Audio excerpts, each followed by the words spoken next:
Hello, Counseling 507 career counseling students and YouTube viewers worldwide. Today I'm going to teach you how to be a professional career counselor in 10 easy steps or your money back.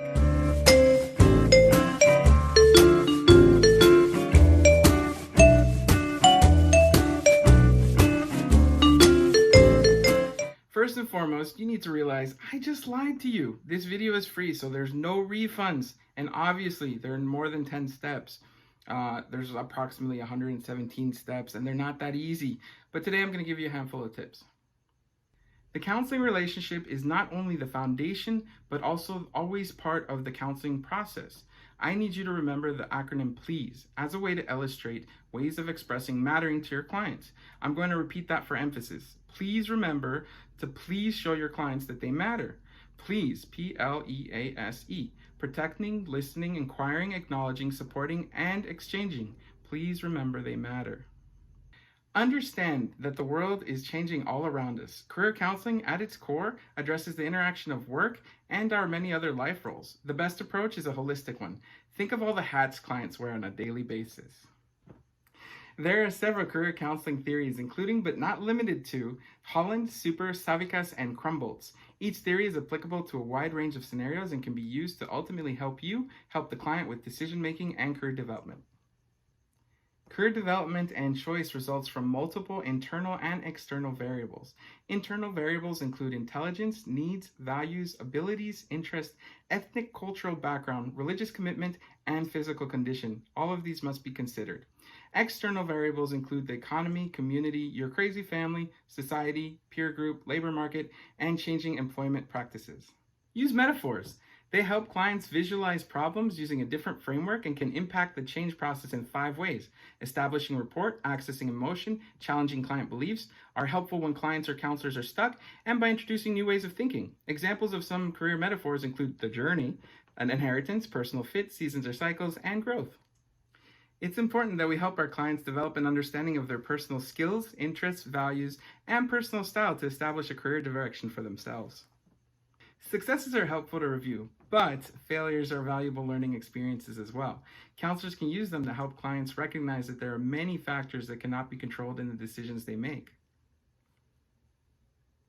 Review attractors that play a role in determining workplace attraction. They include security, location, relationships, contribution, work fit, flexibility, learning, responsibility, and innovation. Utilize career counseling groups. They give people the opportunity to connect with others and to involve themselves in meaningful activity within a more formal structure.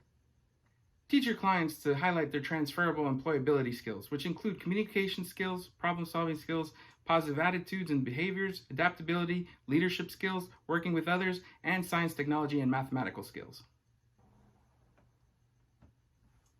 As a counselor, it's helpful to draw attention to some important pieces of information, but avoid any specific conclusions. The likelihood of your client following through is much higher if they come up with their own conclusions. Help your clients lean into positive uncertainty. This is the process of moving forward with a positive attitude while also being prepared for some adaptations in response to a changing scenario or unexpected transitions. Action planning and following up are key to your client's success. Do both. You may need to build skills training into the counseling process as part of the action plan. Resumes are a great example. Interviewing is another example of skill training. Sometimes an employer may want to know whether a person can work in a team. Teach your clients that the best way to answer this type of question is usually with a concrete illustration or a good story. Career counselors can be found everywhere in society, but those that work in schools have large case files. We need to avoid falling into a one-size-fits-all mentality, which does not address individual and group differences in the career development process. Okay, you're all set. I now pronounce you professional career counselor, so go forth and do good. Okay, I lied again. That was unethical of me.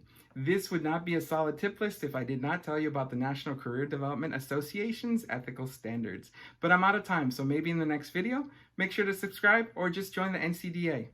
Links in the comments below. Hey, hearts.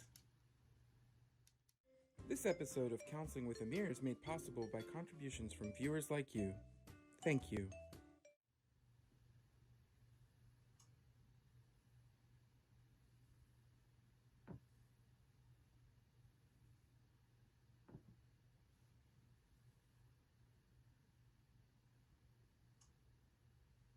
cut.